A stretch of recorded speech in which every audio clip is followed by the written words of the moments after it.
4. La muerte. Pero el 3 no ha sido nunca un número. El día de su entierro me vestí de negro. No lo había hecho nunca por nadie, pero al levantarme comprendí que no podría elegir otro color. Había pasado mucho tiempo, pero necesitaba llevar luto por Marcos. Cuando me desperté, aún no había amanecido. No estaba segura de haber dormido más de 2 horas, pero no tenía sueño, solo un cansancio interior, hondo y extenso, que mantenía mis ojos abiertos y mi cuerpo en tensión. Jaime me había dicho que no llevarían el cadáver al tanatorio hasta aquella misma mañana, que abrían a las 7, que él llegaría más tarde en un avión que salía de Valencia a las 8:30. Me levanté, me duché, me vestí. Intenté desayunar y todavía no eran las 6. Estuve mucho tiempo sentada ante la mesa de la cocina, resistiendo la lentitud agónica de unos minutos que se negaban a respetar la suma de sus propios segundos. Me hubiera gustado estar allí desde el principio, verle a solas, cumplir con los macabros rituales de la muerte de un ser amado, pero había pasado demasiado tiempo. Yo no sabía nada de él, no sabía en qué clase de hombre se había convertido, qué cosas le habían ocurrido, con quién había vivido. Solo sabía por qué se había matado. Para mí siempre sería tan hermoso como un arcángel desarmado, sin alas y sin espada. A ese Marcos lloraba mi memoria, y lo lloraba sin pausa, sin consuelo. Hacía años que no abría la carpeta que dormía en el maletero de mi armario desde la última mudanza. Hacía horas que deseaba ir a por ella, limpiarle el polvo, abrirla, mirar su contenido. En la mesa de la cocina los minutos pasaban demasiado despacio, y no sería lógico, ni razonable, ni decoroso que saliera de casa antes de las 9. Por eso cedí a la tentación. Sabía que iba a venirme abajo y eso fue lo que ocurrió. Quizá era también lo que buscaba. Me miré en el espejo de mi juventud y comprendí que la muerte de Marcos me devolvía inexorablemente a los 20 años. Los mismos que tenía en aquellos dibujos, cuando posaba para ellos desnuda, cuando me dibujaban también vestida. Jaime, con esa perfección pasmosa de sus dedos de labrador. Marcos, y solo ahora pude admitirlo, mucho mejor. Menos, pero más parecida a quien era yo en realidad. La carpeta estaba llena de fotos, de retratos, de apuntes, de dibujos, de bocetos de cuadros de los dos. A partir de aquella mañana siempre habría algo más, porque los suicidas se matan, pero nunca se mueren del todo. Sobreviven en la conciencia de que les sobreviven, y su amor es implacable, capaz de imponerse al tiempo y al espacio, tan poderoso que resucita las culpas olvidadas, el sufrimiento amortiguado, los errores que parecían haber caducado. Desde que Marcos murió, tengo 20 años todos los días, en algún momento de todos los días. Desde que Marcos murió, todos los días abro la carpeta, saco los dibujos, los miro, los toco y me lamento. Desde que Marcos murió, todos los días comprendo que el resto de mi vida ha pasado en vano, que no ha vuelto a sucederme nada, que no he sabido hacer ninguna cosa bien sin ellos. Esa ha sido su herencia, tal vez su venganza. Cuando llegué al tanatorio eran las 9:20 y ante la puerta del número 16 había 3 cámaras de televisión, muchos fotógrafos y hasta algún curioso de otro entierro. La sala estaba llena de gente, pintores, galeristas, críticos de arte, periodistas especializados, directores de museos, profesores universitarios y hasta mi jefe, que levantó una ceja al verme aparecer. Les conocía a casi todos y sabía por qué estaban allí, aunque ninguno conocía las razones de mi presencia. Saludé a los imprescindibles con un gesto y no me atreví a acercarme a la madre de Marcos, que estaba sentada en un sofá, entre 2 mujeres de mediana edad, con la mirada perdida y la cabeza inclinada hacia un lado, como si la hubieran atiborrado de pastillas. Ella era la única que no estaba hablando de dinero. Detrás del tabique no había nadie. Una ventana grande, circular, conectaba el espacio de los vivos con el sofocante dominio de la muerte.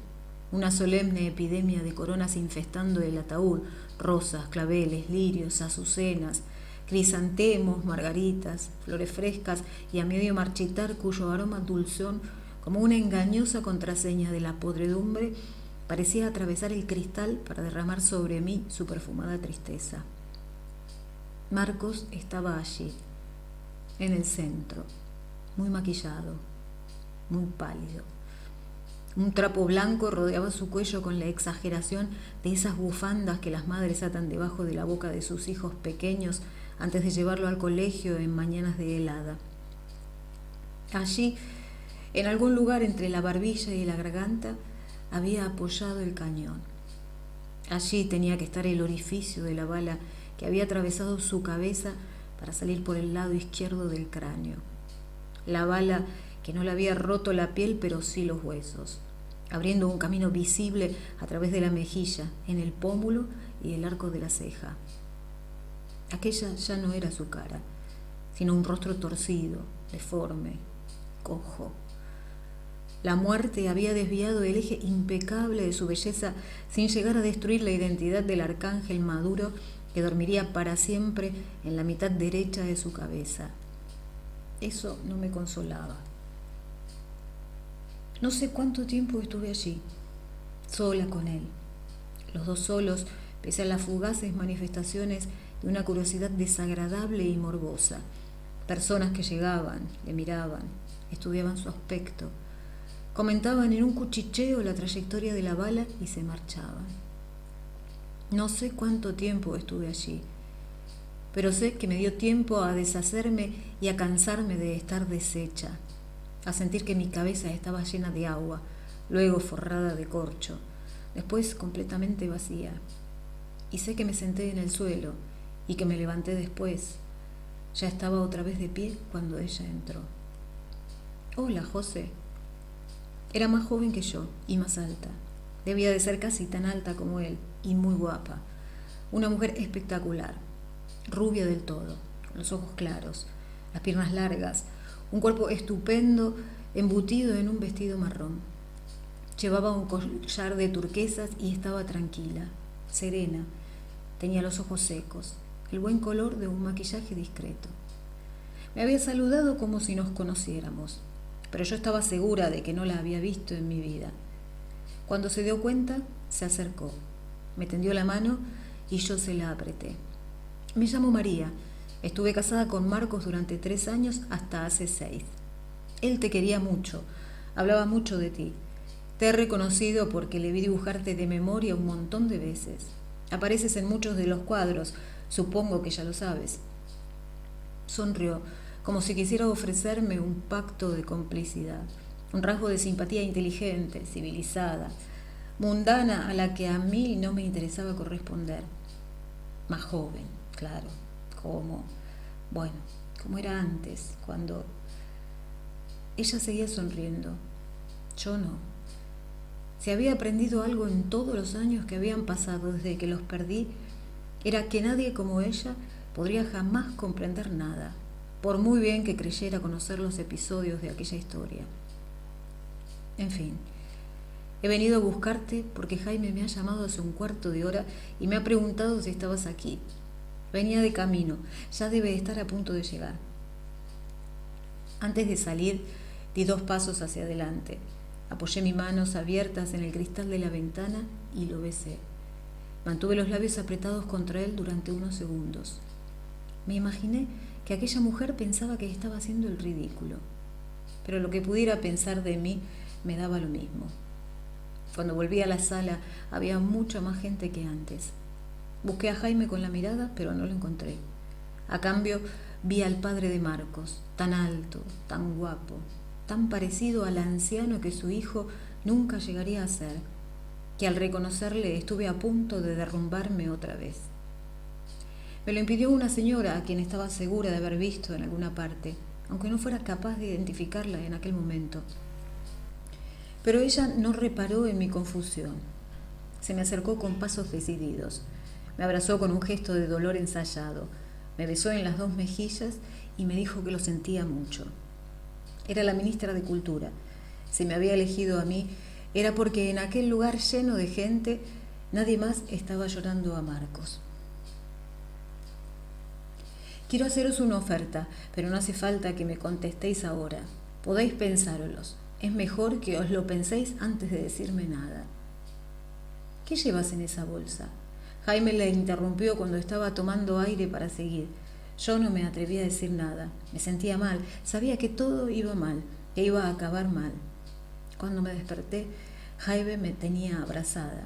Intenté desasirme de su brazo y no me lo consintió. Lo intenté otra vez y cedió.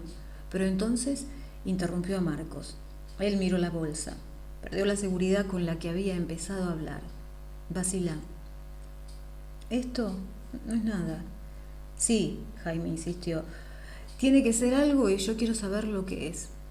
Marcos volvió a tomar aire. Miró a Jaime. Me miró a mí. Se atravesó sobre la cama para apoyar la espalda contra la pared hasta que sus piernas dibujaron un ángulo recto sobre las nuestras. Habíamos estado así muchas veces. Ninguno de los tres sabía aún que aquella sería la última. Anoche, después de la inauguración, mi padre me invitó a cenar. No sé si llegasteis a enteraros, pero vendí 4 cuadros y él solo se quedó con uno. Los otros los compraron 3 desconocidos. Estaba eufórico, orgullosísimo de mí. Creo que es la primera vez que ha estado orgulloso de mí en toda su vida. Por eso nos invitó a cenar, a mí y a mi madre, en una marisquería del barrio de Salamanca, que es donde a él le gusta celebrar las cosas. Pero ella no quiso venir. Fuimos los dos solos. Yo estaba muy cabreado con vosotros. Nos miró primero a Jaime y luego a mí. Con los dos. Bebí mucho y me emborraché enseguida. Él tardó un poco más, pero acabó más borracho que yo. Me llevó a lugares muy extraños. Bares de putas, o que parecían de putas, no sé. No había mucha luz, no estoy muy seguro. En el último se cayó de un taburete y tuve que coger un taxi y llevarle a casa. Le dejé en la cama y creí que estaba frito. Fui al baño, vomité, me duché y cuando ya iba a marcharme me llamó. Cerró los ojos, se frotó la cara. Parecía muy cansado, seguramente no había dormido. Yo le había contado lo nuestro. Ya sé que no debería haberlo hecho. Lo sé, fue una tontería. Él no lo entendió, no podía entenderlo. Pero yo estaba muy cabreado con vosotros, con los dos, porque me dejasteis solo, porque ayer fue el día más importante de mi vida y me dejasteis solos. Y os fuisteis a consolaros el uno al otro porque yo había triunfado y vosotros no. En vez de alegraros por mí, de alegraros conmigo, os largasteis juntos y yo triunfé. Y no pude compartir mi triunfo con nadie.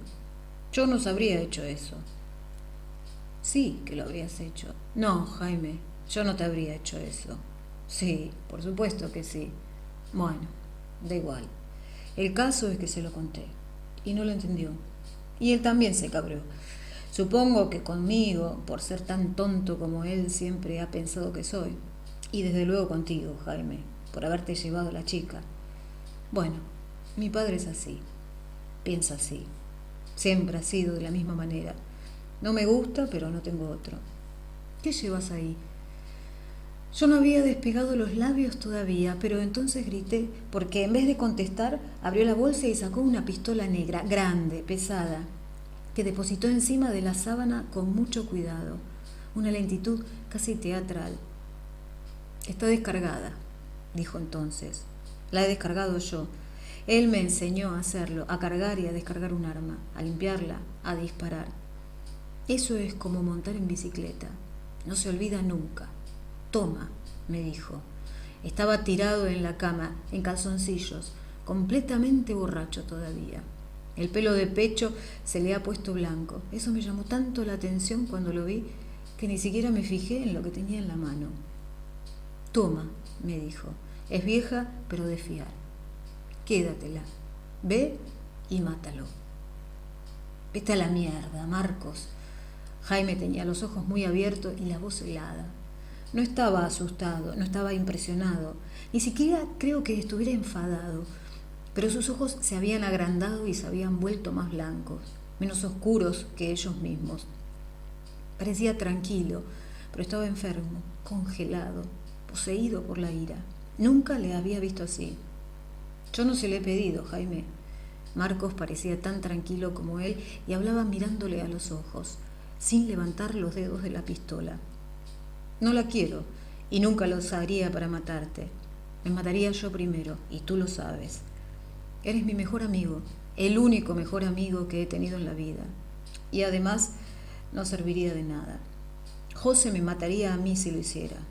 Lo sé todo, desde el principio. Ya os lo he dicho antes. Vete a la mierda. No, escúchame. Escuchadme los dos. Quiero haceros una oferta, y estoy hablando en serio. Esto se acaba. Los tres lo sabemos, ¿no? Hemos terminado la carrera, ya no hay excusas, no hay asignaturas, no hay exámenes. No podemos seguir viviendo como antes. No volveremos a vernos en clase, no volveremos a encontrarnos todos los días. Don Aristóbulo dejará de mandar una transferencia cada 1 de mes y tú tendrás que volver a Castellón, o al menos eso es lo que tus padres esperan que hagas. Jaime se removió en la cama, intentó decir algo, pero Marcos levantó una mano y no se lo consintió. Ya sé lo que estás pensando, pero te equivocas. Soy mucho menos tonto de lo que te crees. José lo sabe. José sabe algunas cosas de las que tú, que te crees tan listo, no tienes ni idea. Sabe, por ejemplo, que ella y yo solos no llegaríamos a ninguna parte. Por eso he pensado que podríamos vivir juntos. Jaime resopló. Intentó reírse, pero Marcos no se detuvo. Estoy hablando en serio, muy en serio. Yo ahora tengo dinero y voy a tener más. Lupe quiere hacerme un contrato, pero no es la única. Anoche se me acercaron otros 2 galeristas, así que puedo subastarme, venderme al mejor postor, firmar una exclusiva y alquilar un estudio. Una casa grande donde podemos vivir y trabajar los tres. No aquí, al lado de la Gran Vía, desde luego, pero sí en algún barrio. En Embajadores, en Legazpi, en Tetuán, en Carabanchel. Por allí quedan muchas casas bajas todavía y fábricas antiguas, abandonadas. Podemos mirarlo. Estoy seguro de que encontraremos algo cerca de una estación de metro, en alguna parte que no esté demasiado lejos. Y puedo seguir tirando de mis padres, si hace falta. Yo pagaría la casa.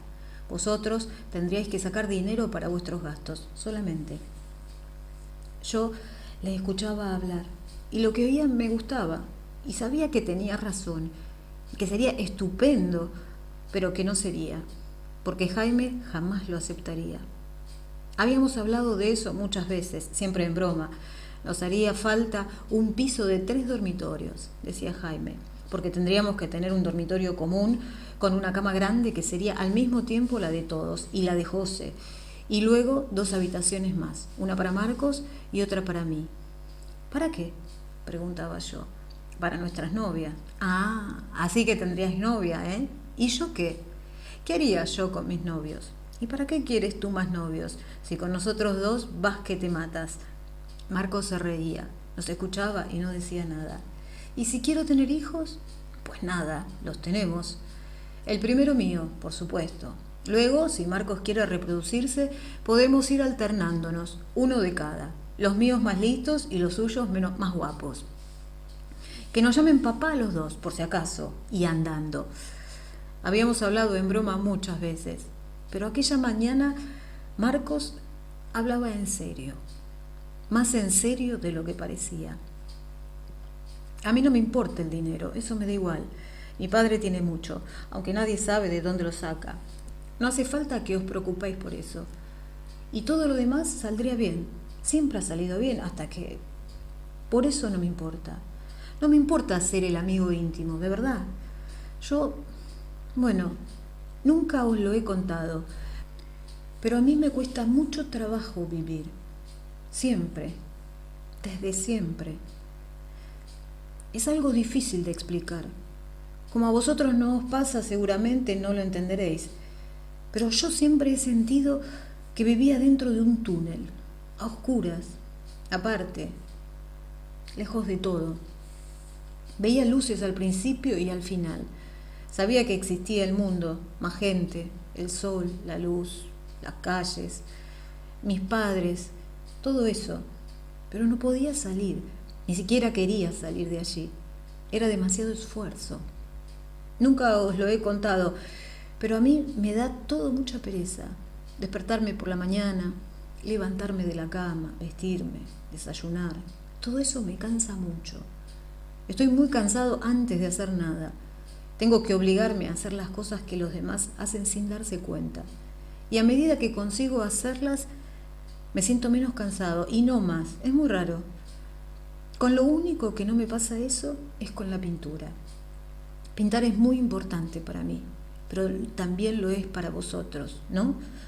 Para todos los que pintan. Y sin embargo, los demás han sido niños normales, con amigos, con novias, con ganas de salir y de ir al cine y de hablar.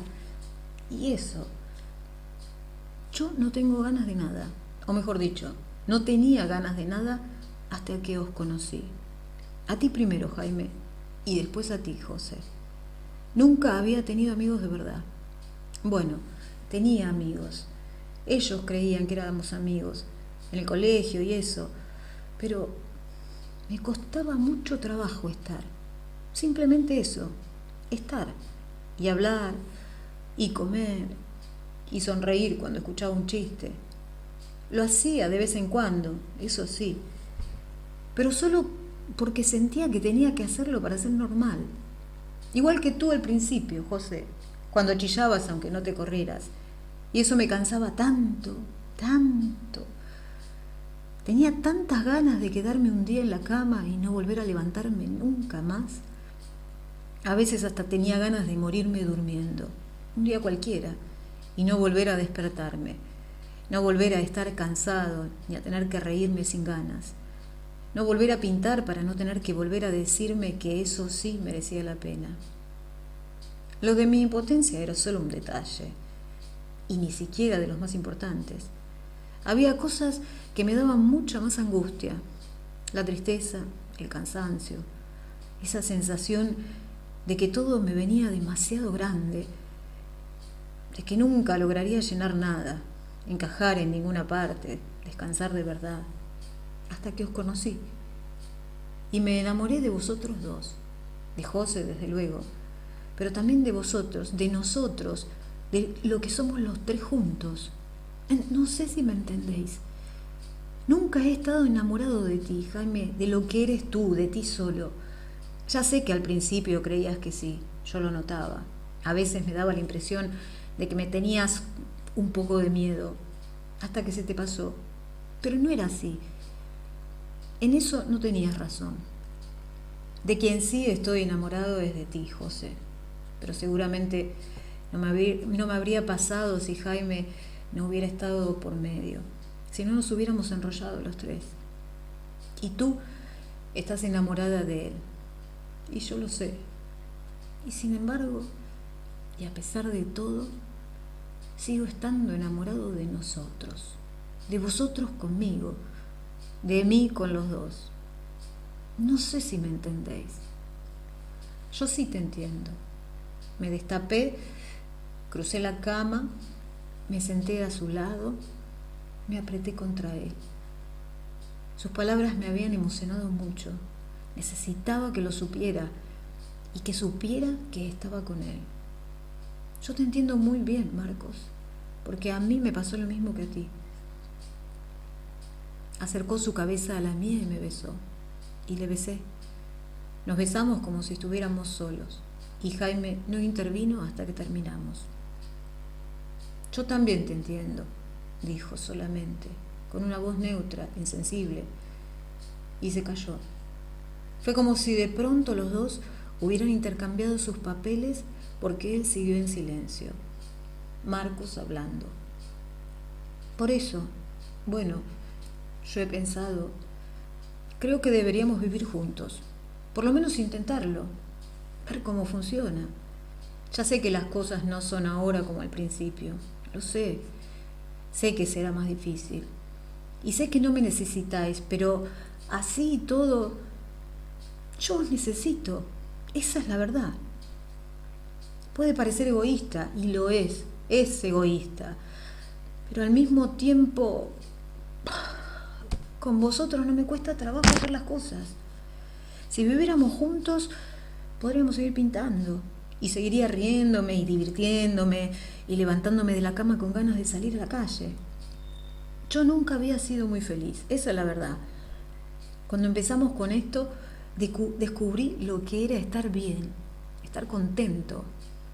Y no puedo renunciar a eso, no quiero. No quiero volver al túnel, volver a vivir en el túnel. Estoy dispuesto a hacer lo que sea. Esa es la razón de que aguante tanto, de que haya aguantado cosas con las que otros no podrían. Eso lo habréis pensado, ¿no? Seguro que lo habéis pensado. Parecía agotado, enfermo de cansancio. Hablaba muy despacio, vaciándose en cada palabra que escogía. Y mientras tanto, yo me preguntaba cómo era posible que no lo hubiéramos adivinado. ¿Por qué no lo habíamos descubierto solos? ¿Por qué no lo habíamos comprendido antes? Y me respondía que no habíamos querido saberlo, porque esa verdad no nos habría consentido respirar, porque era más fácil pensar que nada era difícil, que nada era humillante, que los tres éramos la misma cosa y Marcos un poco más raro, simplemente. Nosotros le necesitábamos a él tanto como él nos necesitaba a nosotros, porque esa felicidad era igual de importante para los tres. Habíamos sido felices caminando sobre una cuerda floja. Habíamos florecido en una infección de contradicciones. Nos habíamos encontrado en un laberinto de paradojas sin mirar nunca al suelo, sin mirar nunca al cielo, sin mirar. Marcos nunca llegaría a saber cómo me reproché en aquel instante mi ceguera, mi antigua inconsciencia, mi vieja alegría, las mentiras de Jaime, mis mentiras, los cimientos de la época más feliz de mi vida.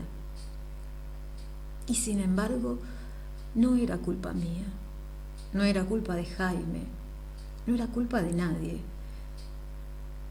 Era demasiado amor y ya no sabíamos qué hacer con él, excepto apurar aquel veneno hasta los pozos. Marcos seguir hablando, nosotros seguir escuchando y tragarnos para siempre las razones amargas de su gratitud y de su esperanza, la amarga benevolencia del único futuro deseable, que era también el único futuro imposible. Pero no lo entendéis, no podéis entenderlo. Vosotros no habéis vivido como he vivido yo, no habéis crecido a oscuras, aparte y sin saber por qué. Por eso, a pesar de todo, os estoy pidiendo que viváis conmigo, que probemos a vivir juntos los tres, aunque sea egoísta, aunque parezca absurdo, aunque ahora mismo estéis pensando que no va a salir bien. Os pido que probemos solo eso. Y no sé, estoy diciendo cosas de las que seguro que luego me voy a arrepentir, pero a lo mejor os estoy dando la única posibilidad que vais a tener para seguir estando juntos. A lo mejor puede que nunca logréis estar juntos y bien sin mí. Tenía razón. Él sabía que tenía razón. Yo sabía que tenía razón.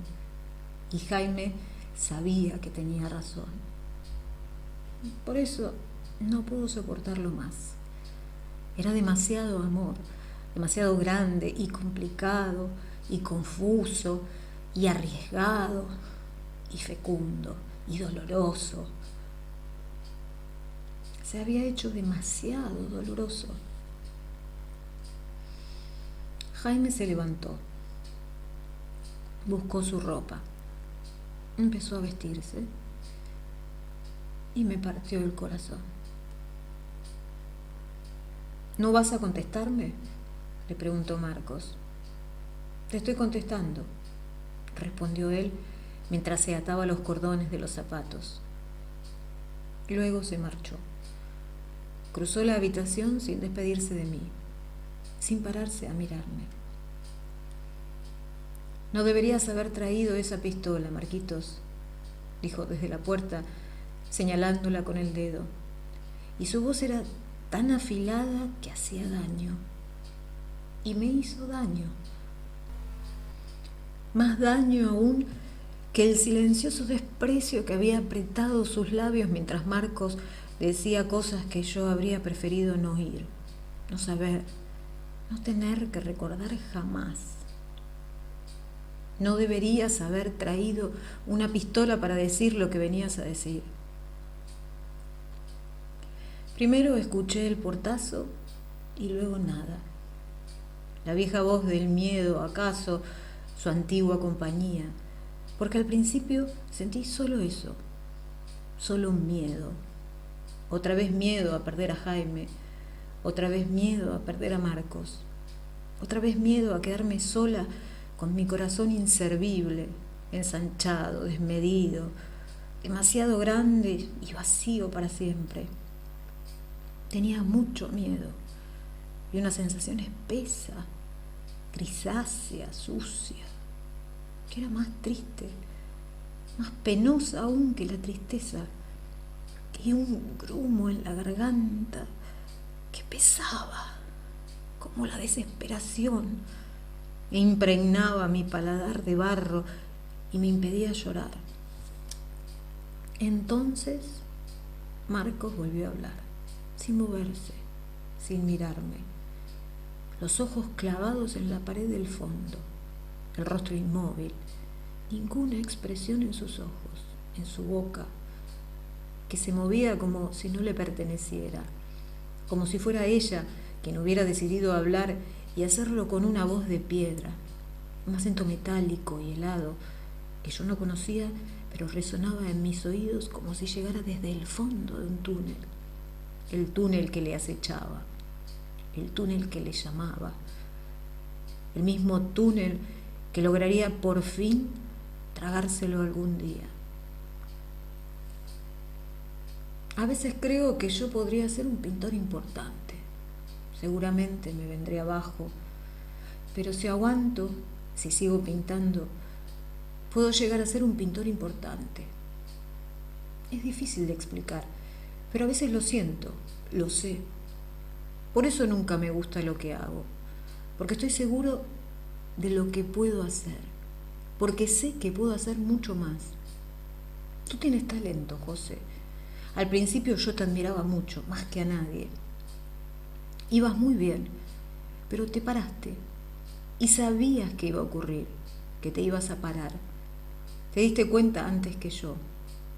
Tú misma me lo dijiste en clase, aquel día que me enseñaste tu autorretrato. Pero tienes talento. Puedes encontrar otro camino. Estoy seguro de que lo encontrarás si quisieras. Lo que no sé es si te apetece buscarlo. Jaime, en cambio, nunca ha podido ver más allá de sus lápices. Eso no es verdad. Ya no había nada que salvar, pero yo estaba dispuesta a seguir fingiendo que no lo sabía. Y no podía permitir que hablara así, ni siquiera entonces, cuando todo se derrumbaba como si estuviéramos dentro de uno de sus cuadros, cuando todo se estaba cayendo a pedazos, menos mi amor por Jaime, mi amor por él. Sí, lo es. Y ni siquiera en aquel momento me miró. Esa es la verdad, y tú lo sabes. Es imposible que no lo sepas. Eres demasiado lista como para no haberte dado cuenta todavía. Por mucho que tú le quieras, por mucho que le empujes y le animes y le consueles, por muy bien que copie a Rafael y a Gauguin y a Degas, Jaime no llegará nunca a ninguna parte. Y él también lo sabe. A ti no te importa. A él sí. Tú tienes talento, pero no tienes ambición. Yo tengo las dos cosas. Soy muy ambicioso y tengo mucho talento. Jaime también es ambicioso, pero su talento es muy limitado.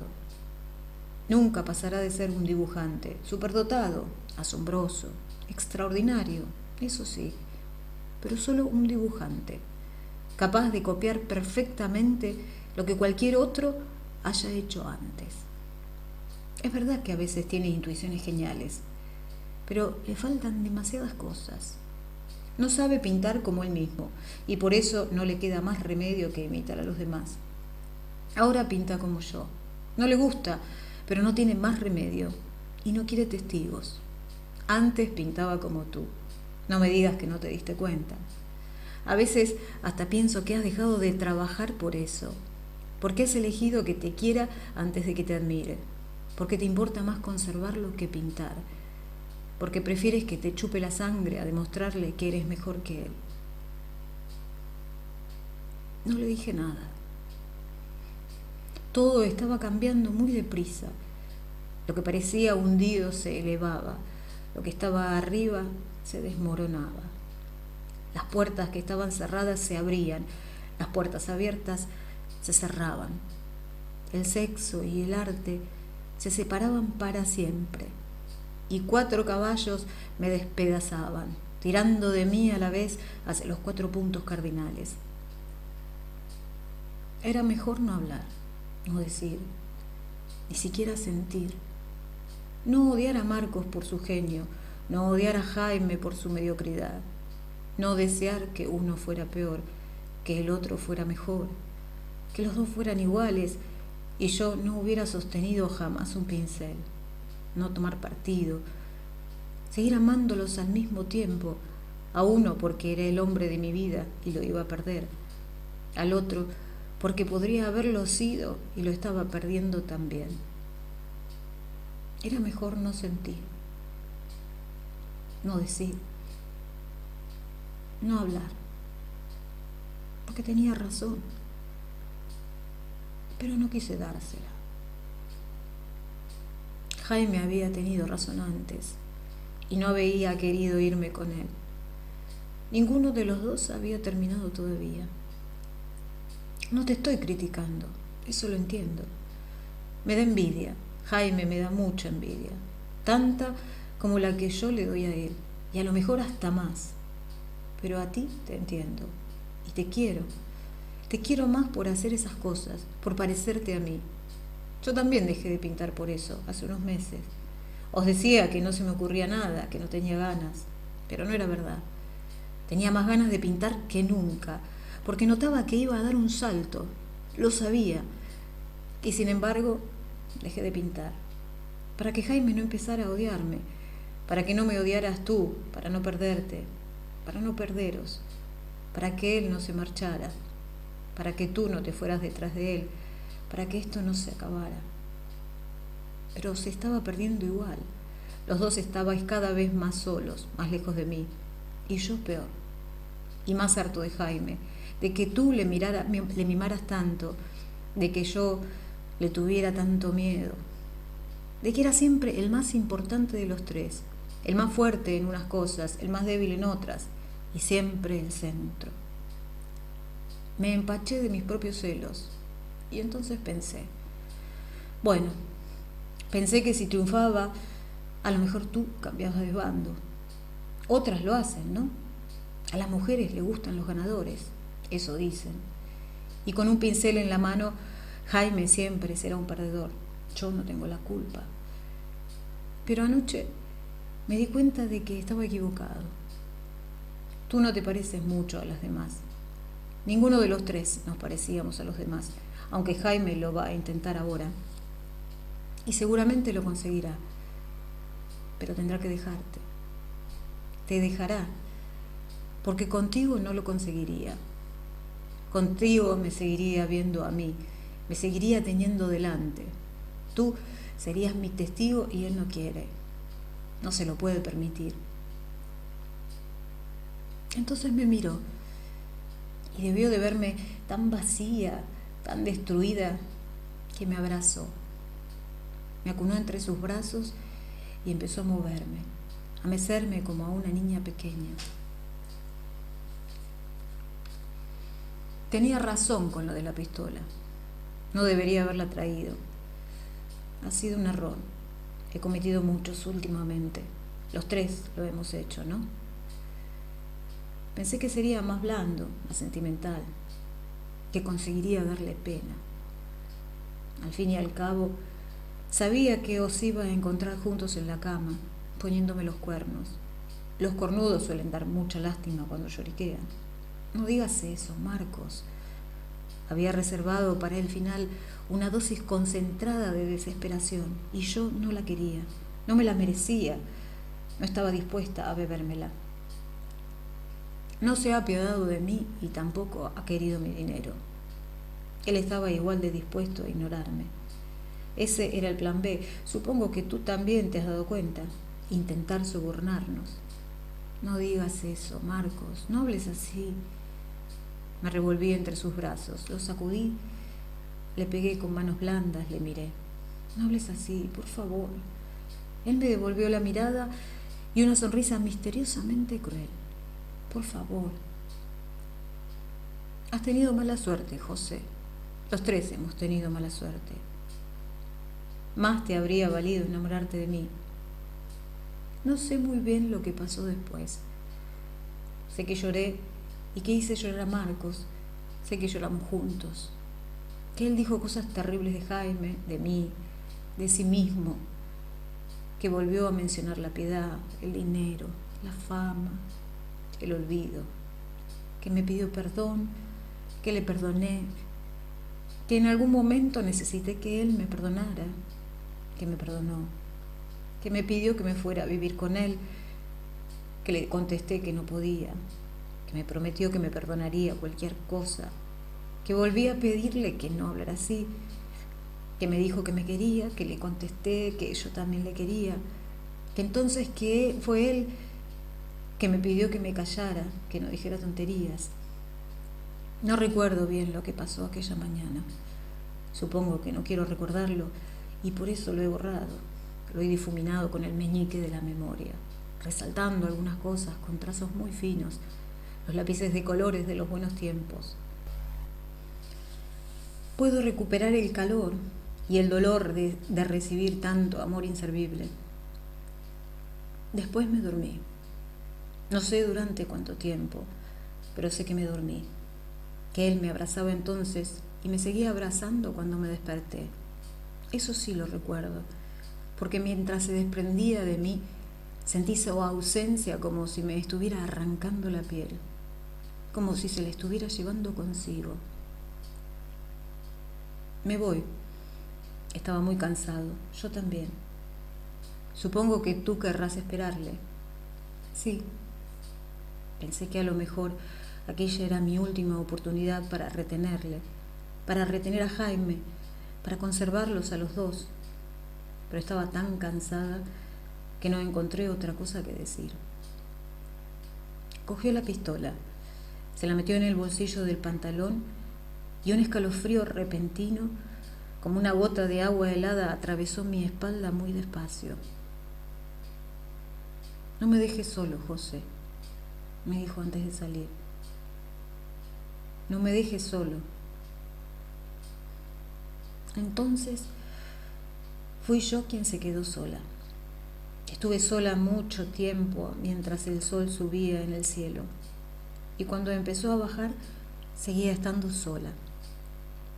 Pasé todo el día tirada en la cama, pensando, calculando, intentando encontrar una salida, una balsa de troncos flotando en el océano, una escalera de emergencia en un edificio en llamas, un paracaídas oculto en un avión que se va a pique, una fórmula mágica, un tesoro escondido, un bálsamo capaz de reparar la muerte.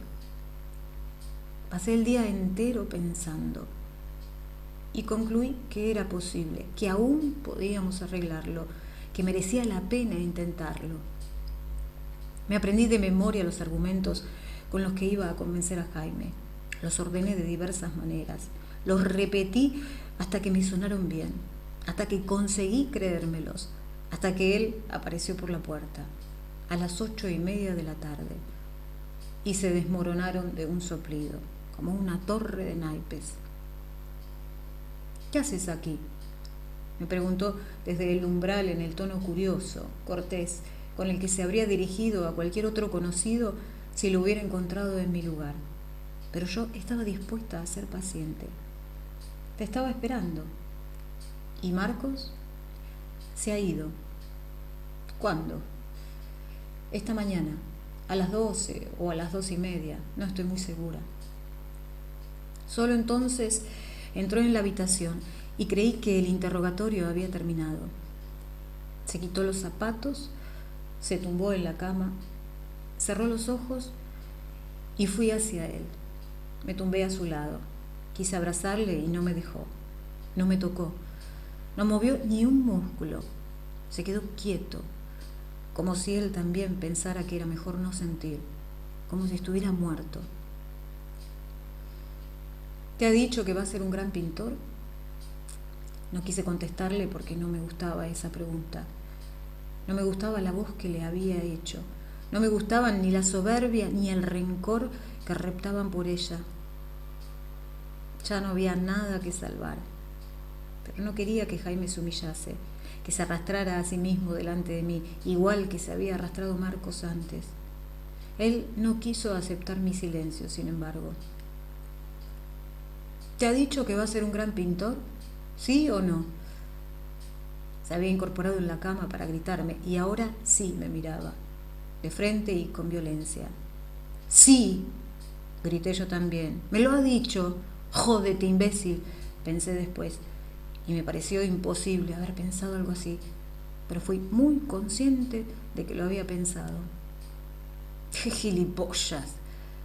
Marcos iba a ser un gran pintor, él lo sabía, yo lo sabía y Jaime también lo sabía. Entonces estuve segura. Es un payaso patético, un chantajista de mierda y un gilipollas. No quise responder a eso.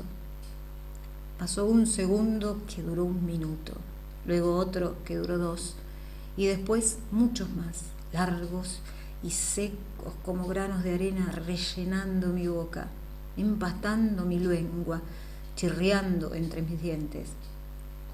¿Dónde has estado?, le pregunté por fin para no escuchar el silencio, el ruido silencioso de esa arena que era el tiempo que escapaba.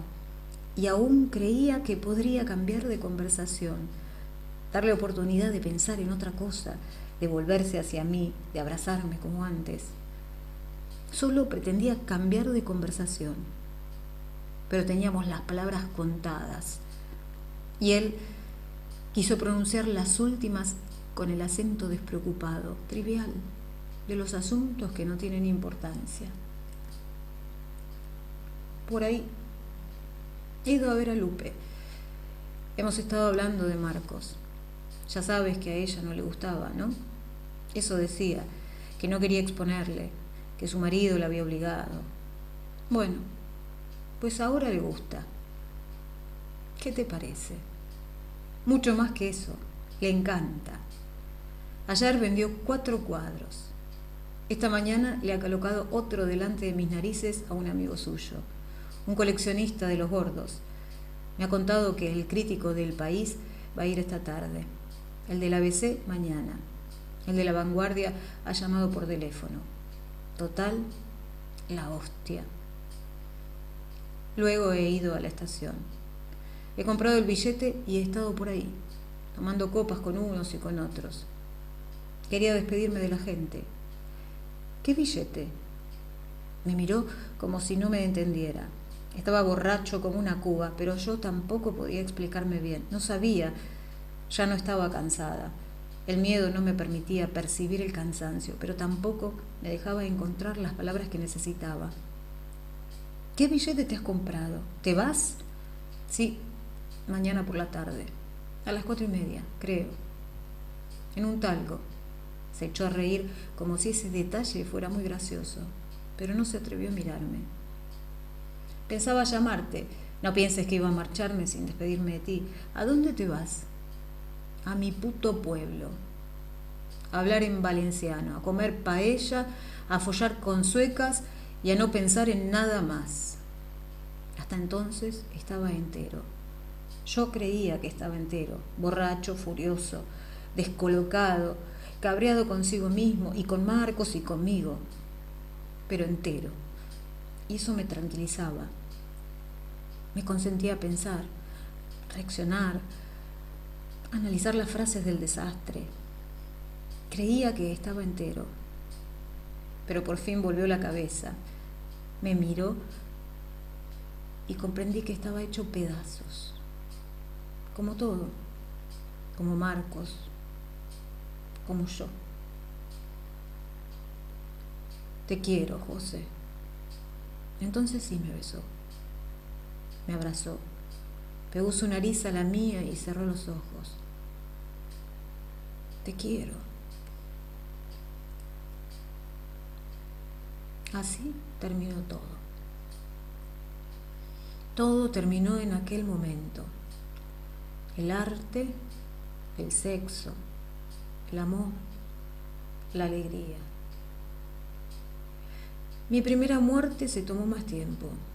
Los restos de mi antigua inocencia, de mi antigua esperanza, se irían extinguiendo poco a poco, gota a gota, durante una agonía tan larga como aquel verano, el plazo que mi vida necesitaba para convertirse en un simulacro inaceptable de mi vida. Nada parecía aún demasiado grave, sin embargo, el día que se marchó, le ayudé a hacer la maleta.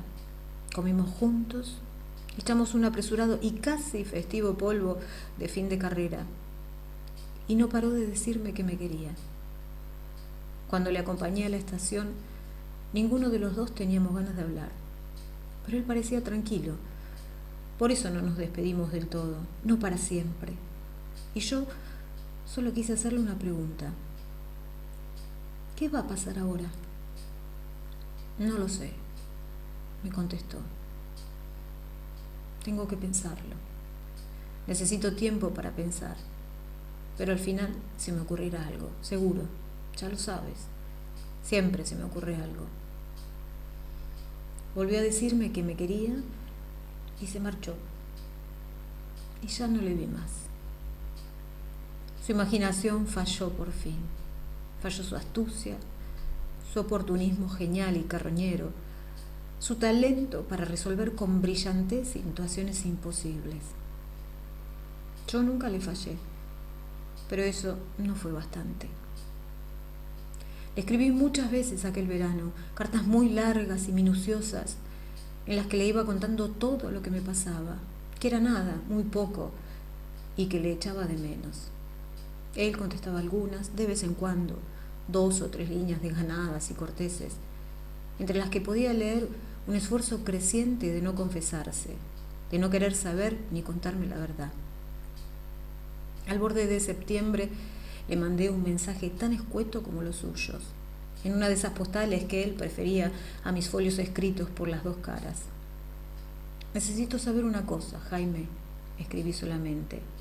¿Qué va a pasar ahora?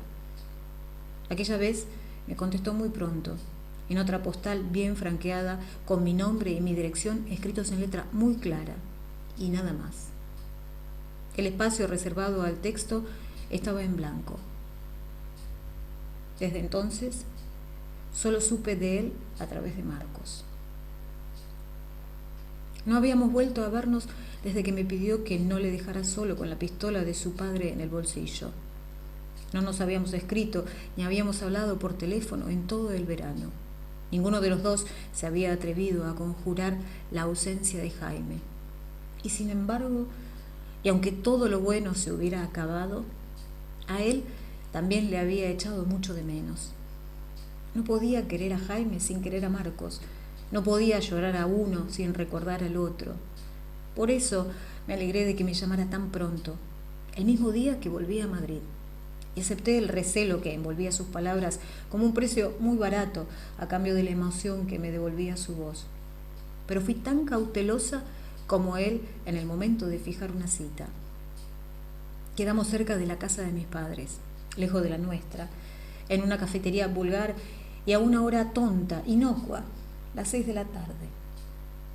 Estaba segura de que iba a alegrarme de verlo, pero su presencia me entristeció, tanto como una fotografía de alguien que ha muerto y ya no volverá más.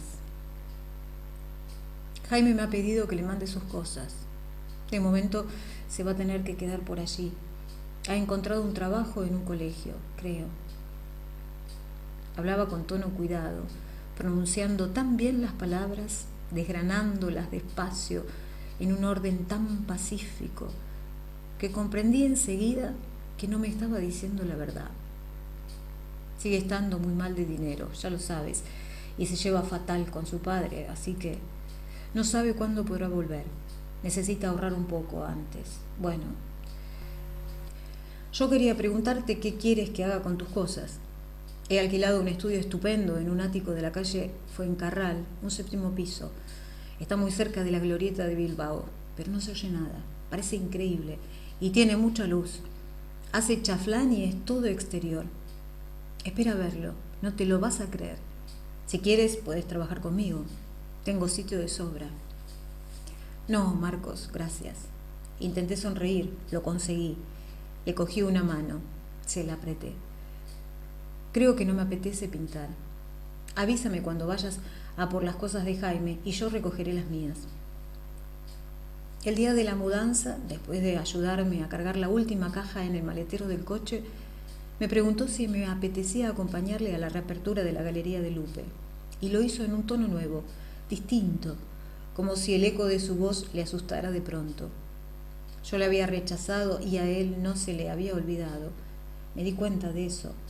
Pero la tímida distancia que marcaban sus palabras pretendía más bien tranquilizarme, asegurarme que no tendría que rechazarle por segunda vez. Le dije que sí, y aquella noche, cuando nos despedimos, me habló de una película muda y antiquísima, de esas que le gustaban tanto, una rareza que iba a pasar en la Filmoteca la semana siguiente. Después de verla, ya pudimos hablar, comportarnos con naturalidad, hacer bromas, y nada fue como antes, pero a veces lo parecía. Ya no nos veíamos todos los días, ni siquiera todas las semanas, pero nos movíamos por la misma zona, íbamos a los mismos bares, nos encontrábamos a la misma gente, y a veces bebíamos más de la cuenta en alguno de aquellos garitos cutres con las paredes pintadas de negro que nos gustaban tanto, en alguna barra donde nos habíamos emborrachado con Jaime muchas noches, y era como si él estuviera allí, como si el 3 siguiera siendo un número.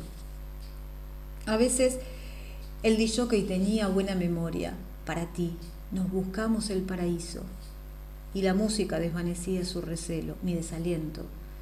Nos cocinamos melodías con su charme. Y salíamos a bailar como una pareja normal. Nos olvidamos de los críticos seniles. Pero aún podíamos sentirnos distintos. Nos encerramos en castillos de cartón.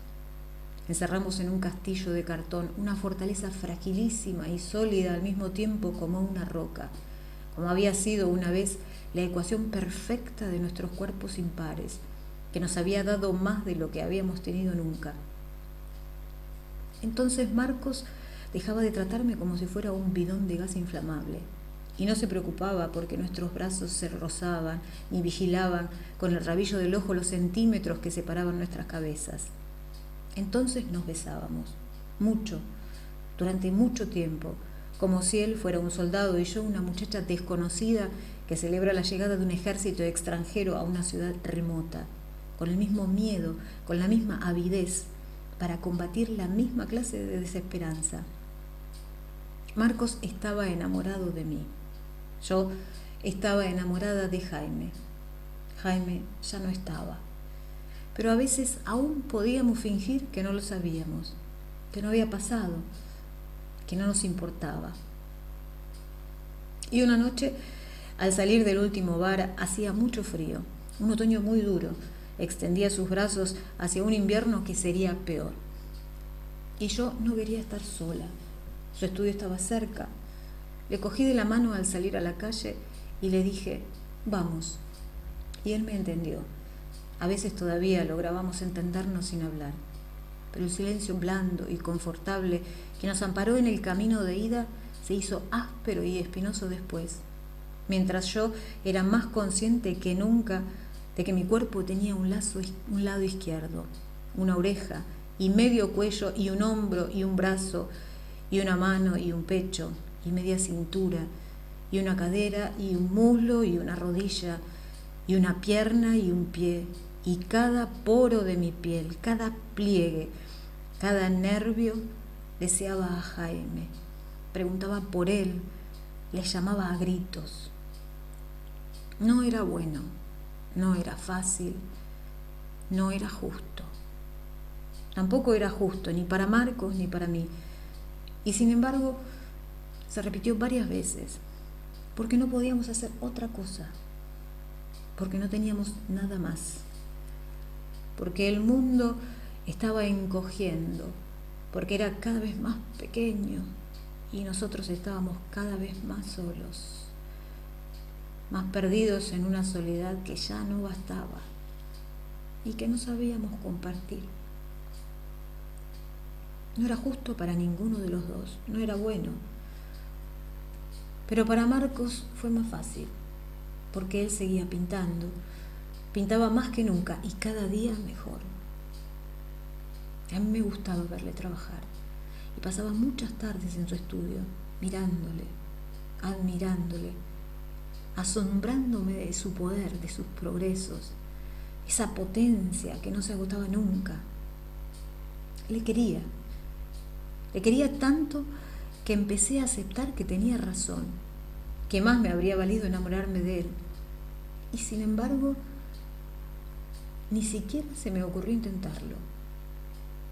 Eso tampoco habría sido fácil, ni bueno, ni justo, porque seguía esperando a Jaime. No podía evitarlo. Le esperé durante mucho tiempo, mientras duró aquel invierno y en la primavera que llegó después.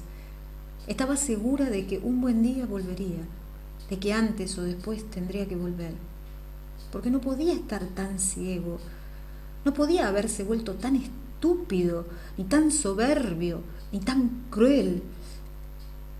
Esperaba a Jaime, pero los días pasaban los meses y las estaciones, y mi vida estaba suspendida de un hilo frágil, una certeza que se iba convirtiendo en un azar que empañaba los cielos y emborronaba mi mirada, los objetos, las siluetas, las paredes de cualquier lugar donde yo estuviera.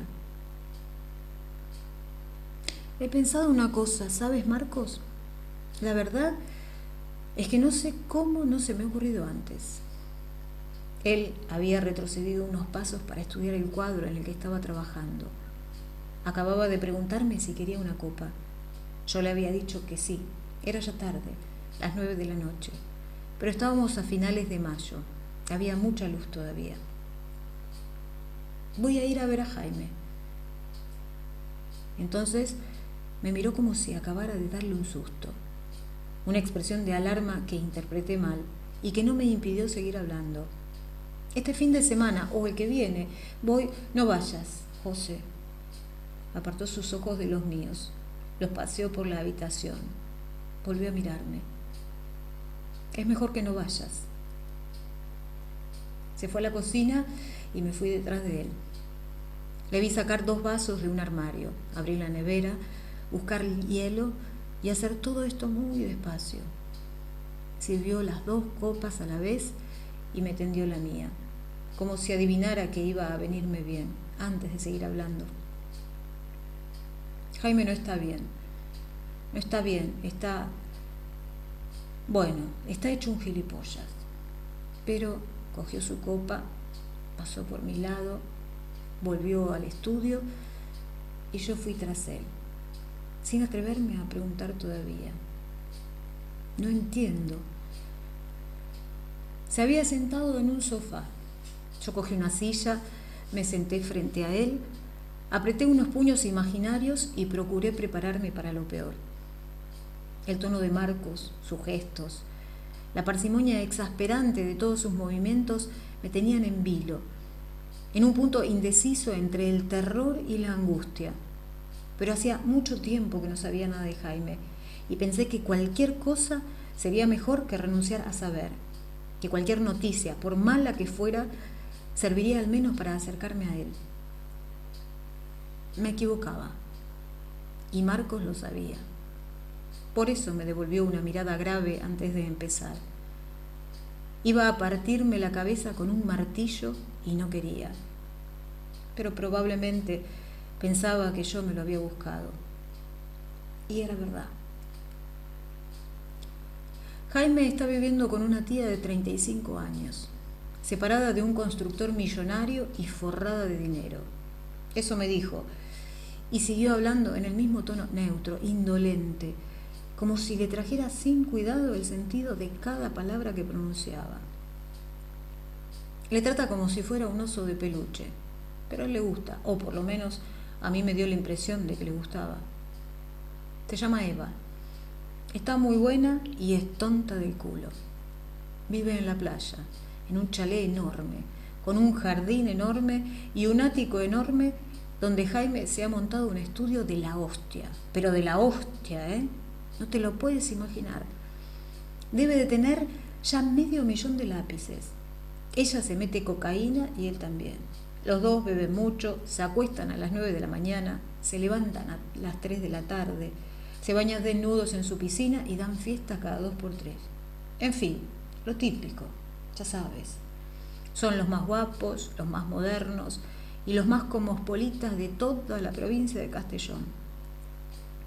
Pero tú me habías dicho, me había preparado para lo peor, pero nunca habría podido imaginar que lo peor pudiera llegar a ser tanto. ¿Y el colegio?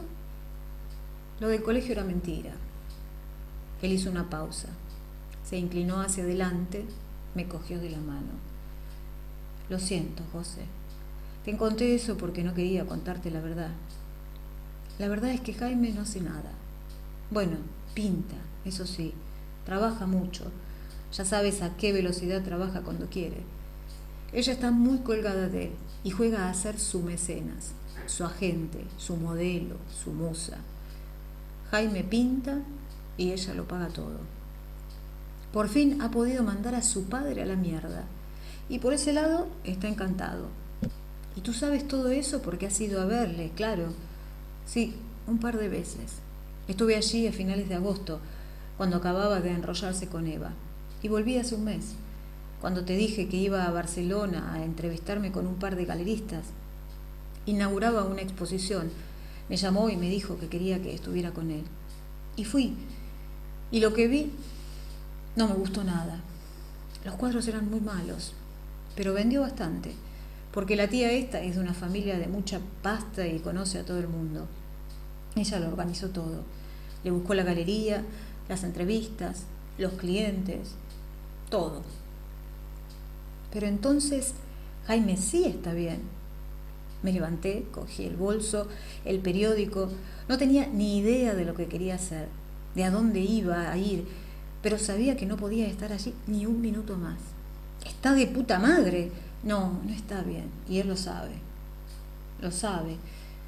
Estuvimos hablando de eso. Se ha metido en una historia de la que no puede salir.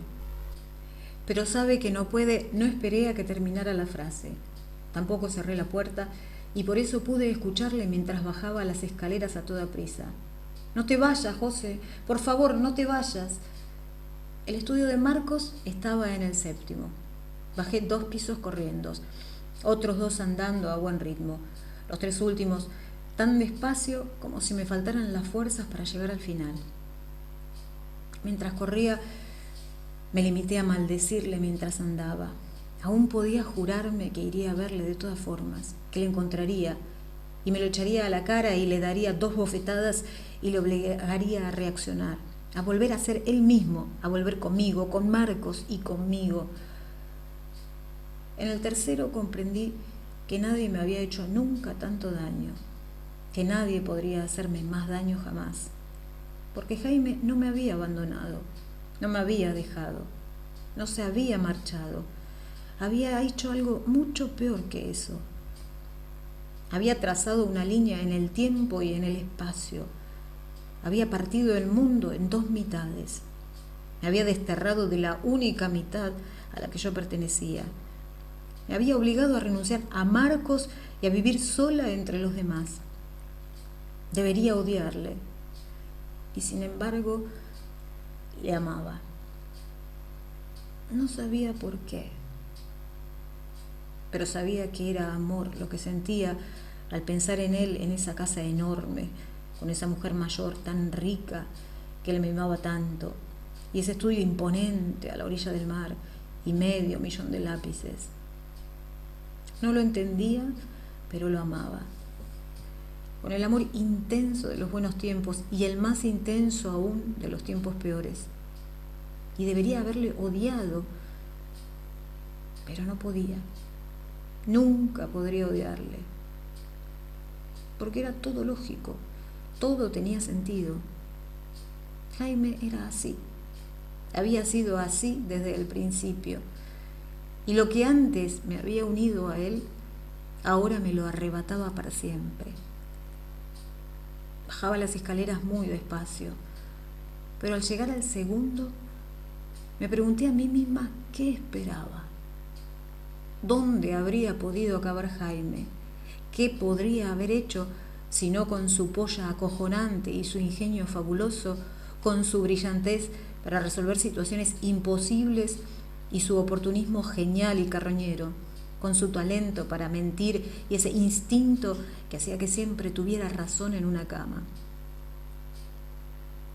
Me había abandonado, me había dejado, se había marchado y había hecho algo mucho peor. Me había expulsado de mi propio mundo. Pero yo le amaba. Le seguía amando. Y le entendía. Podía entender muy bien su debilidad, su orgullo, su rabia. Y sentía una ternura inmensa por mi pobre amor, con su pobre talento y su torpe exhibicionismo de dibujante superdotado, con su conciencia de lo que Marcos era capaz de hacer y su ambición inútil, excesiva y estéril. Al llegar al último escalón, las piernas me dolían y ya podía imaginar su sufrimiento. Entonces comprendí que Marcos me había dicho la verdad, que Jaime no estaba bien, que no podía estar bien, que tenía que saberlo. Pero él había elegido su camino, había elegido pintar, vaciarse en un saco roto, fracasar sin mí, solo del todo. Yo también intenté encontrar un camino. Marcos me había pedido que no me fuera, pero me fui. Volvió a pedirme que no me marchara y me marché. Me largué yo también. Estuve más de 2 años viviendo en Londres, perdiendo el tiempo en casa de mi tío Antonio, intentando pintar, abandonando siempre, trabajando a temporadas en lo que salía, de camarera en un bar, de dependiente en una agencia de viajes, de recepcionista en un hotel. Aprendí a ser una mujer como las demás. Y al principio me asombré de lo fácil que parecía. La primera vez que me acosté con un hombre que no era Marcos, que no era Jaime, me sorprendió que su cuerpo fuera tan simple, que tuviera solamente 2 brazos, 2 piernas, 2 manos, una boca y ninguna sombra detrás, ninguna culpa acechándole, ningún fantasma detrás de la puerta. Descubrí que el sexo podía ser sano, limpio, libre, adulto, maduro, razonable, trivial. Eso fue lo peor. Pero también me acostumbré a esa pobreza. Y sin embargo, seguía echándoles de menos. Y con el paso del tiempo, esa nostalgia se fue convirtiendo en una obsesión. Llegué a echarlos tanto de menos que cada 2 por 3 me parecía escuchar sus voces entre las que hablaban en español en cualquier esquina del centro de la ciudad. Y mi corazón se paraba de golpe hasta que me volvía a mirar. Y no eran ellos. Nunca eran ellos. Pero un par de días después volví a reencontrarlos en los cuerpos de 2 turistas españoles que caminaban delante de mí. Y apretaba el paso hasta comprobar que había vuelto a equivocarme. Me equivocaba así todos los días. Cuando leía un anuncio en el periódico, una gran casa inglesa de subastas seleccionaba personal para su nueva sede en España. Mandé un currículum, hice un par de entrevistas, conseguí un trabajo y volví a Madrid. Entonces ya estaba resignada a haber perdido a Jaime para siempre, pero creí que aún quedaba Marcos. Si mi destino era aceptar la tiranía del número 2, me dije, mejor con él. Así me equivoqué por última vez. Me había pedido que no lo dejara solo y me había marchado. Cuando volví, ya no me necesitaba. Se había convertido en el pintor más importante de su generación y lo sabía. Tenía un éxito increíble y se estaba acostumbrando a disfrutarlo, a aceptar como algo natural que de repente le sobrara todo: el dinero, los amigos, los halagos, los admiradores, las ofertas, las invitaciones, los homenajes, las citas, los viajes, los proyectos, las mujeres. También las mujeres, de esas a las que les gustan los ganadores. Llegaría a tener tanto éxito que durante mucho tiempo el éxito bastaría para salvarle. Cuando le llamé, tuve que dejarle 3 mensajes en el contestador antes de que me devolviera la llamada. Me dijo que se alegraba mucho de que hubiera vuelto, que tenía muchas ganas de verme, que no había podido llamar antes porque estaba muy ocupado y que no podíamos quedar al día siguiente porque se iba a Alemania. Me han invitado a la Documenta de Kassel, me dijo, y sabía que esa noticia iba a impresionarme. Y no quise ocultarle que estaba impresionada. ¡Joder, qué bien!, ¿no? Sí, aceptó, como si el acontecimiento que estaba a punto de consagrarle tampoco tuviera demasiada importancia. Y me contó que luego pensaba irse a Brasil, de vacaciones, pero que me llamaría a la vuelta. Nunca lo hizo y no me atreví a volver a llamar. Pero me lo encontré muy pronto, en el Museo del Prado.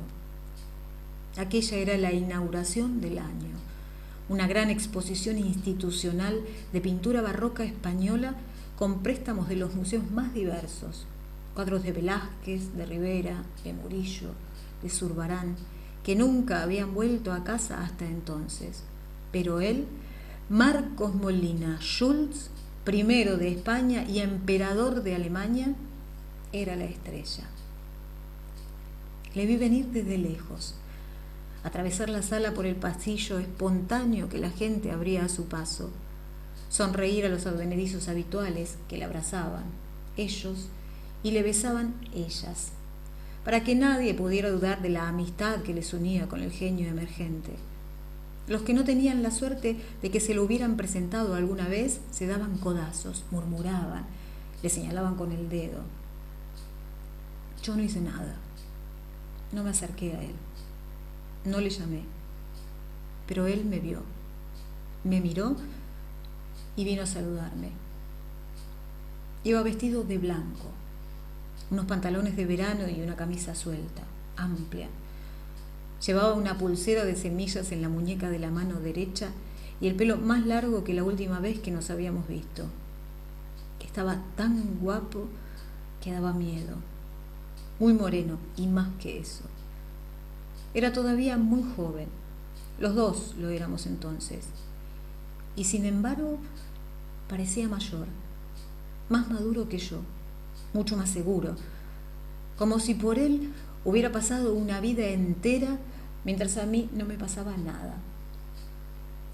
A su lado, pegada a él, pendiente de que todo el mundo se diera cuenta de que sus cuerpos no llegaban a separarse en ningún momento, iba una chica muy rubia con un vestido muy ceñido, los labios gruesos y cara de muñeca. Ella también estaba muy morena. Me la presentó. Se llamaba Blanca. Y en el rato que estuvimos hablando, no más de 3 minutos, quizá menos, le peinó 2 veces con los dedos, le arregló el cuello de una camisa que no lo tenía, le besó en un brazo y él no acusó ninguno de estos signos, como si estuviera acostumbrado a que le cuidara, a que le adorara, a que le mirara con los ojos extasiados que terminaron de sentenciar mi vida a una ruina prevista, definitiva. A pesar de eso, me alegré por él. Pensé que se lo merecía. Llevaba muchos años mereciéndoselo. A ella volví a verla en lugares parecidos, cada vez más rubia, más ceñida, colgada cada vez de un pintor distinto, cada vez más vulgar, menos importante. Pero a Marcos ya no le vi más, solo en los periódicos, en los catálogos de las exposiciones a cuya inauguración tenía la costumbre de no asistir, y en la televisión, cuando su obra se convirtió en una noticia digna de aparecer en los telediarios. No sabré jamás si adivinó mis últimas intenciones, pero prefiero pensar que fue así, que no quiso aceptar el saldo de mí misma, que pensaba colocarle como un flamante hallazgo, que no quiso abrir un hueco para mis despojos en la imponente construcción de su futuro, que recordó a tiempo que él y yo, sin Jaime, no llegaríamos nunca a ninguna parte. Si fue así, fue mejor. Él me había pedido que no le dejara solo y yo me había marchado.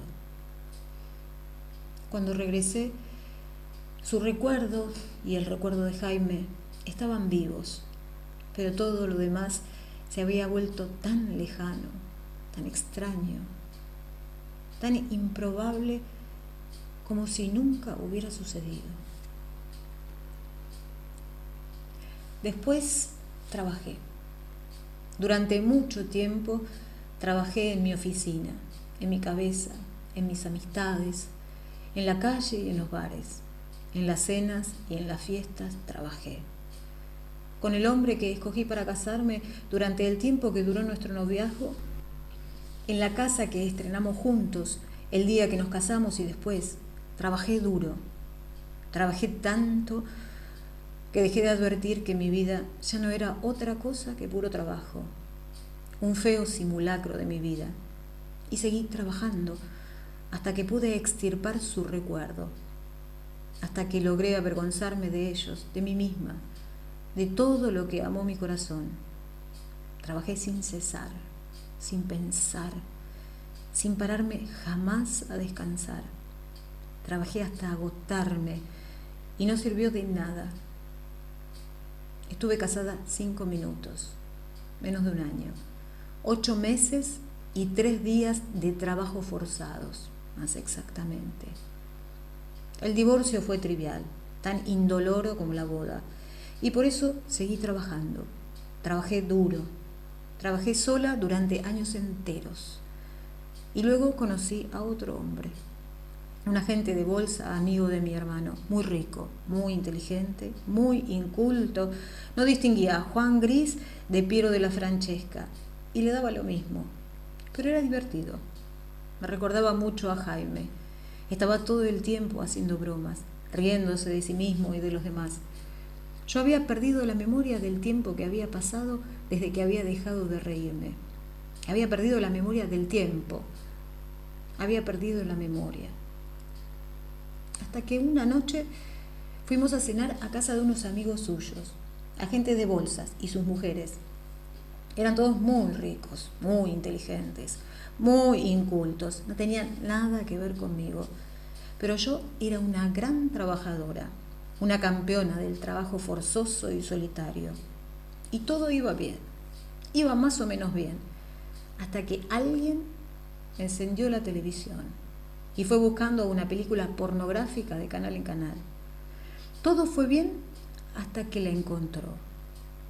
Yo les veía reírse, ponerse nerviosos, hacer bromas estúpidas de patio de colegio. Y ya no me sorprendían sus palabras, sus carcajadas. Sabía que eran muy incultos, horteras de puro incultos, todos muy ricos, muy inteligentes. No habrían distinguido a Juan Gris de Piero de la Francesca y les habría dado lo mismo. Yo lo sabía. Todo era normal, previsible. Hasta que vi aquellas imágenes. Y no sé por qué tuvo que pasar aquella noche, en aquel lugar.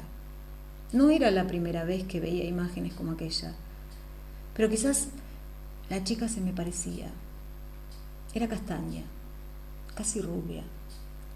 Tenía el pelo liso y muy largo. Un probable aire ambiguo de Madonna desorientada. Quizás se parecía a ellos, uno muy guapo, otro menos. El guapo muy alto, el otro no. Los tres eran muy jóvenes, no tanto como nosotros entonces, pero mucho más jóvenes que la mujer en la que yo me había convertido mientras les contemplaba. Y daban la impresión de llevarse bien. Se sonreían de vez en cuando. Entre gemido y gemido, sin preocuparse de que la cámara captara o no sus sonrisas. No sé por qué tuvo que pasar aquella noche, en aquel lugar, pero nunca había visto nada tan parecido y tan distinto a la mejor época de mi vida. Alguien pidió que subieran el volumen.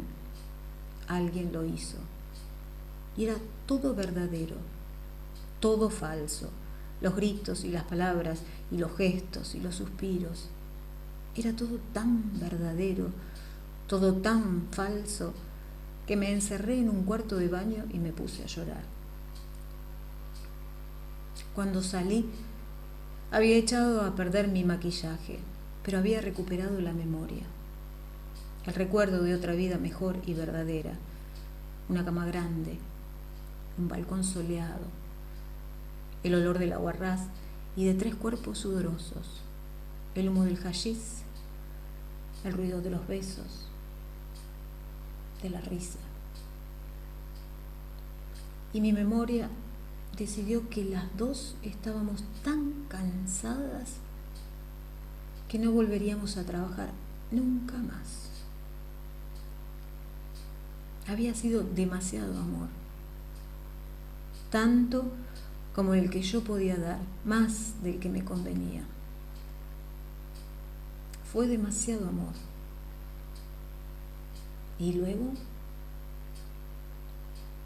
nada. Cuando la ministra de Cultura me soltó, Jaime ya había llegado. Vino hacia mí andando muy despacio, los hombros encogidos, los ojos irritados por el llanto. Estaba más delgado, tenía muchas canas y una expresión amarga en la boca. Había cambiado mucho. Había cambiado tanto que al principio me pareció un desconocido, alguien a quien no me habría parado a saludar si me lo hubiera encontrado por azar en una calle. Pero cuando llegó a mi lado me abrazó y yo le abracé, y mis brazos reconocieron sus brazos, un calor que nunca podría apagarse, y me aferré a él como si todavía tuviéramos 20 años, y él me abrazó así. Nos abrazamos tanto, durante tanto tiempo, que el asombro ajeno fabricó un silencio vasto y denso a nuestro alrededor, igual que entonces. ¿Dónde está? Solo así volvimos a estar juntos los 3, Jaime y yo vivos, solos, Marcos solo, muerto. Una soledad irremediable nos unía, nos mantendría solos y unidos para siempre. Jaime lloraba ahora y yo ya no podía acompañarle. Ya había derramado a solas todas mis lágrimas. Me miró y no supe qué decir. Me besó y le besé. Nos besamos como si él fuera un soldado y yo una muchacha desconocida que celebra la llegada de un ejército extranjero a una ciudad remota, con el mismo miedo, con la misma avidez para combatir la misma clase de desesperanza. Nos besamos tanto durante tanto tiempo, conociéndonos tan bien en aquel beso, que nuestro propio asombro fabricó para nosotros un refugio de silencio que nunca nos había hecho tan falta antes. Hasta que aquellos hombres se llevaron a Marcos y nos dejaron un poco más solos, tan solos como estábamos. ¿Has traído el coche?, me preguntó, y su voz sonó igual que antes. Me había preguntado lo mismo cientos de veces, con las mismas palabras, la misma entonación. Cuando se dio cuenta sonrió y su sonrisa no disipó el dolor, pero lo hizo más transitable. Pasaría mucho tiempo antes de que lograra volver a sonreír, y minutos enteros sin que ninguno de los dos despegara los labios. Estábamos sentados en mi coche, yo conduciendo, él a mi lado, los dos mirando hacia adelante con el cuerpo rígido, la cabeza tiesa y una sensación incómoda de incredulidad, como si no pudiéramos creer que seguíamos siendo nosotros mismos. A mí, al menos, me costaba trabajo creerlo. Nos habíamos besado delante de un cadáver solo por no hablar, por no tener que decir, que pensar nada, solo sentir. Aquello había sido fácil, esto era muy difícil. Pero ya habíamos perdido la costumbre de gobernar nuestras viejas dificultades. Cuando no pudimos más, nos embarcamos a la vez en el tipo de conversación que habríamos mantenido con un taxista. ¿Cómo ha cambiado esto? Sí. Aquí es increíble, desde luego. ¿Cuánto tiempo hace que no venías a Madrid? No tanto, unos 8 meses, pero vino a una cátedra. ¿A qué? A una oposición. Ah, sí, claro. Me recogió el presidente del tribunal, fui derecho a la facultad, luego a comer, y desde el restaurante derecho al aeropuerto otra vez. Ni siquiera me quedé a dormir. Entonces, eres catedrático, ¿no? Sí. ¿Desde cuándo? Desde hace un par de años más o menos. ¡Qué bien!, ¿no? Bueno, no creas que eso cambia mucho las cosas. Me pagan más que cuando era titular, pero el trabajo es más o menos el mismo. Bueno, pero ser catedrático es más importante. ¿Tú crees? Sí. ¿No? No sé. Pero cuando salió mi plaza estaba a punto de divorciarme y el dinero me venía muy bien. No había terminado todavía de pasarle una pensión a mi primera exmujer y me veía venir que tendría que empezar a pasarle otra a la segunda.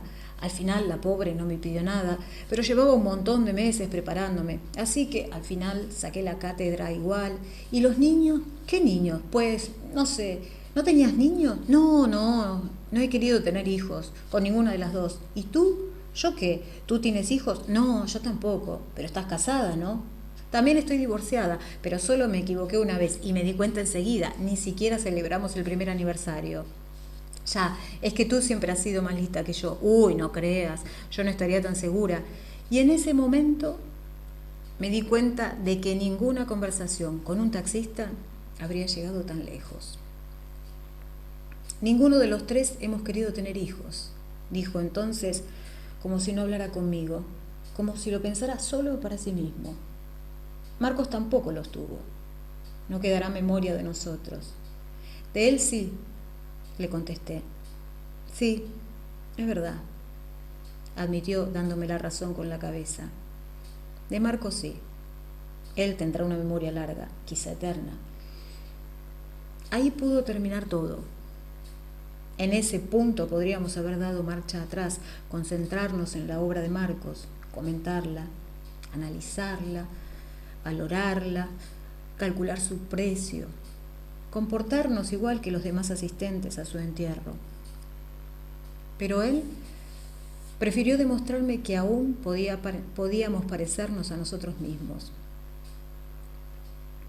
Nunca me lo perdonó, dijo de repente, después de una pausa como las demás, sin apartar los ojos de la M30. Fue todo culpa mía. Yo me rajé, me acojoné. Lo eché todo a perder. Y Marcos nunca me lo perdonó. Fue todo culpa mía. Es verdad. Pero yo no podía, José. No podía. Él era demasiado grande, yo demasiado pequeño. Y no conseguía acostumbrarme a eso. No podía soportarlo. No podía seguir. Marcos nunca me lo perdonó.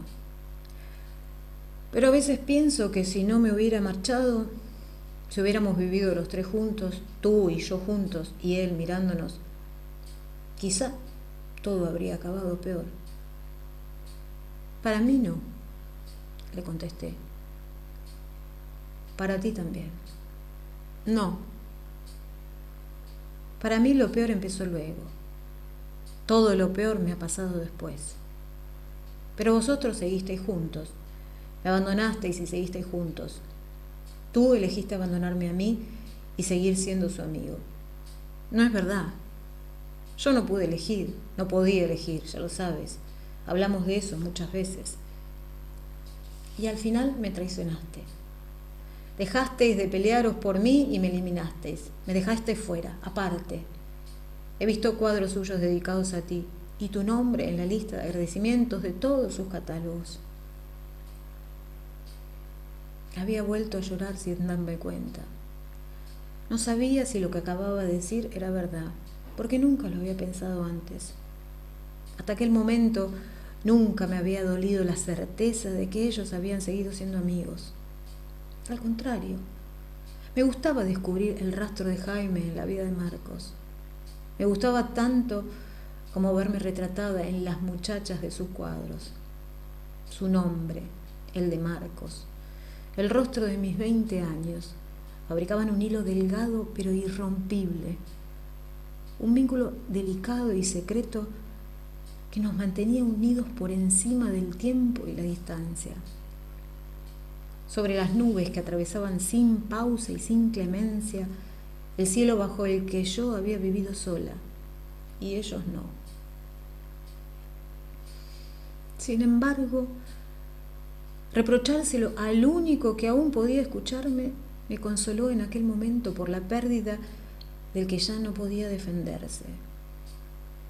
No sabía si lo que acababa de decir era verdad, pero fue verdad mientras lo dije, porque necesitaba escuchar que me querían, que nunca habían dejado de quererme. Yo les había querido como no había vuelto a querer a nadie en toda mi vida. Quizá por eso había vuelto a llorar sin darme cuenta. Aproveché un semáforo en rojo para limpiarme los ojos y miré a Jaime y él me miró. Estaba más sereno que yo, quizá porque sabía que estaba siendo injusta con él y porque estaba dispuesto a aceptarlo. Yo nunca te he traicionado, José. Marcos nunca te traicionó. Los dos estábamos enamorados de ti, yo más, y te abandoné. Eso es verdad, pero no te traicioné. No te he traicionado nunca. Debería haberme quedado contigo, lo sé, ahora lo sé. Pero eso significaba renunciar a pintar. Y en aquel momento creí que no podía. Tenía que apartarme de Marcos. Tenía que dejar de verle, cortar con todo, porque su obra me aplastaba, me machacaba, me estaba matando. Pero él era mi amigo, yo lo quería. Y te quería todavía más a ti. A ti te quería más que a nadie, José. Pero no podía. Creí que no podía seguir. Tenía que intentarlo, eso creía. Y luego, cuando todo salió mal, cuando yo estaba peor, más hundido, más fracasado, más solo que nunca, fue él quien me buscó. Marcos me sacó del hoyo. Me convenció de que no podía seguir siendo un pintor mediocre, de que era mejor que me dedicara a otra cosa, cualquier cosa antes que acabar pintando retratos por encargo de las amigas de mi madre. Cuando volvimos a vernos, a llamarnos, a veranear juntos, todo había cambiado. Él todavía no había ido a Kassel, pero ya era famoso. Vivía en Madrid. Yo me había marchado a Valencia y no era nadie. Él tenía novia y yo acababa de dejar a una mujer con la que había vivido en Castellón un par de años, después de irme de aquí. Tú ya no estabas. Había pasado mucho tiempo y ya no estabas. No sabíamos nada de ti. Podríamos haberte buscado. Yo podría haberte buscado. Pero era demasiado tarde. Nunca te lo perdoné. Me alegro de saberlo. Seguía mirándome y dejó de hacerlo. Miró por la ventana. Me miró otra vez. Eso quiere decir que todavía te importa. No seas tramposo, Jaime. ¿Por qué no? Siempre lo he sido. Soy demasiado viejo para cambiar. Entonces volví a sonreír. No pude evitarlo. Mis labios decidieron sonreír, aunque ya circulábamos por el cementerio, una gran avenida flanqueada por tumbas viejas, el mármol blanco ya gris, las verjas oxidadas, las inscripciones medio borradas por la lluvia y el hielo, las letras góticas, más góticas aún tras soportar el sol y la humedad de tantos años. Da la vuelta, José. Vámonos de aquí. No quiero ver cómo lo entierran. No quiero poner flores encima de su tumba. No quiero echar tierra sobre su ataúd. No quiero acordarme.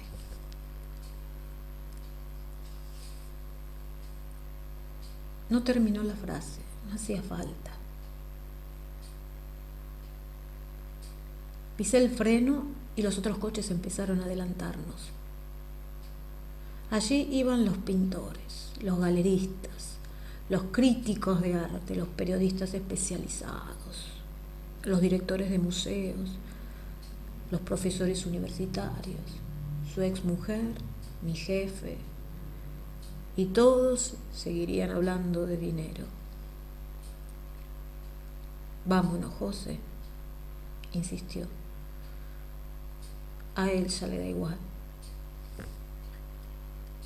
Yo soy el más culpable de los tres. Pero vosotros también os equivocasteis, ¿no? Al final no supimos hacer nada bien. Y todos hemos pagado por eso. Todos hemos perdido. Además, si Marcos está en una parte, tiene que saber que se ha salido con la suya. Nunca lograremos quitárnoslos de encima. Tenía razón. Recordé a tiempo que solía tenerla. Esperé a perder de vista el último coche. Di la vuelta y salimos del cementerio muy deprisa. ¿A dónde vamos?, pregunté después, y él hizo un gesto vago con los labios. Al Burger King. Él se rió, yo me reí, y supongo que Marcos, desde el asiento de atrás, se rió también. Había pasado mucho tiempo, pero a ninguno de los tres se nos había olvidado que Jaime y yo, solos, no llegaríamos nunca a ninguna parte. Almudena Grandes.